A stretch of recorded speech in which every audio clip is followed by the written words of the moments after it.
আমাদের সবার এখানে ভূমিকা আছে। এখন যদি দেখা যায় যে সুইসাইড করার প্রবণতা এখন অনেক পরিমাণ বেড়ে গেছে, এটা একটাই কারণ, সেটা হচ্ছে মোবাইল এবং ইমোশনাল ম্যাচুরিটি তৈরি না হওয়া। ইমোশনাল ম্যাচুরিটির জায়গাটা তখনই তৈরি হবে যখন খেলাধুলার প্রতি ছেলেমেয়েরা আগ্রহী হবে। আমরা ছোটোবেলাতে দেখেছি, খেলাধুলা করেছি, হেরেছি, আমাদের সঙ্গে অন্যায় হয়েছে, অন্যায় স্বীকার করিনি, আমরা লড়াই করে আবার জিতেছি। এগুলো খেলাধুলা থেকেই হয়। এবং বিশেষ করে খেলাধুলাটা যারা আর্থিক দিক থেকে পিছিয়ে আছে তারাই একমাত্র খেলাধুলার সঙ্গে জড়িয়ে থাকে। তাহলে সারা জীবন খেলাধুলা করলে খাবো কি, এই বিষয়টাও ধ্যান দিতে হবে। পড়াশোনা তো চলছে, এর সঙ্গে খেলাধুলা চলছে, কিন্তু খেলাধুলার ভবিষ্যৎ কি? পশ্চিমবঙ্গে খেলাধুলার ভবিষ্যৎ নেই। একমাত্র যদি সেনাবাহিনী বা পুলিশে যেতে পারে তাহলে হয়তো খেলাধুলাটা কন্টিনিউ করতে পারবে এবং ভবিষ্যতে সে পরিবারের একজন প্রধান ব্যক্তি হয়ে দাঁড়াবে এবং তার পরিবার, তার উপর বেশ করে পরিবারের উন্নতি হবে। আমরা শুধু যে খেলাধুলা তা নয়, খেলাধুলার মাধ্যমে চরিত্র গঠন, এর সঙ্গে আগামী দিনে সেনাবাহিনী বা পুলিশের চাকরির কী কী সুবিধা আছে, কী কী ক্রাইটেরিয়া আছে, কোন বয়স থেকে শুরু করতে হয়, সেই জায়গাগুলো আমরা অবশ্যই সবসময় শেখাচ্ছি বাচ্চাদের। কারণ এখন যদি দেখা যায় যে পরিবারগুলো চলছে, কেউ চাষের কাজ করছে, কেউ ব্যবসা করছে, কিন্তু সব থেকে আগে রাখে আমরা সরকারি চাকরিকে।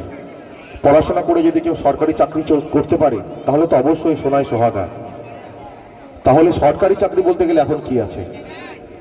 একজন গরিব ফ্যামিলি ছেলে মেয়ে মাস্টার্স ডিগ্রি বা তার থেকে বড় যে ডিগ্রিগুলো আছে সেই জায়গায় নিয়ে যেতে পারে না, কারণ তাদের পরিবারের একটা চাপ থাকে, ইনকামের একটা চাপ থাকে, যে অতটা খরচা তারা বেয়ার করতে পারে না।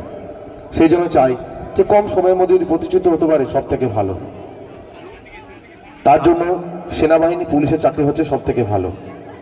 এটাও কিন্তু সরকারি চাকরি এবং সেনাবাহিনী পুলিশের চাকরির প্রিপারেশন মাধ্যমিকের আগে থেকে শুরু করতে হয়, কারণ মাধ্যমিক দেওয়ার পরে সেই জায়গায় ঢুকে যাওয়ার সম্ভাবনা থাকে। আমরা সুদূর ইলামবাজার থেকে আসছি, বীরভূমের ইলামবাজার। আমরা 2015 সালে কম্বাইন্ড স্পোর্টস একাডেমি তৈরি করেছিলাম। সেই প্রতিষ্ঠানের মাধ্যমে এখনো পর্যন্ত কম বেশি প্রায় 500 কাছাকাছি ছেলে মেয়ে চাকরি হয়েছে। বেশিরভাগই আর্থিক দিক থেকে পিছিয়ে পড়া পরিবারের ছেলে মেয়ে, এবং এর মাধ্যমে আমরা একটা সুষ্ঠু পরিবেশ তৈরি করতে পেরেছি যেখানে খেলাধুলা করে সবাই, মোবাইলের কথা পরে চিন্তা করে এবং একে অপরের কাজ করে।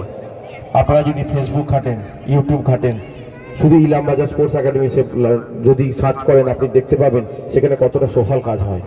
সেখানে রক্তদান শিবির হচ্ছে বছরে 23-24টা করে, একটা ছোট্ট মতো এরিয়ায়।